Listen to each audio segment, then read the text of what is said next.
महाराष्ट्राची र भवानी तू समशेर तळपून टाक पात वळखून हाक जी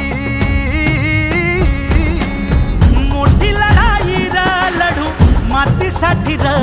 गड्या मनकटाच जोर लावून दाटला जरी अंधार एकजूट होऊ आज दिवा देऊ तेज धावून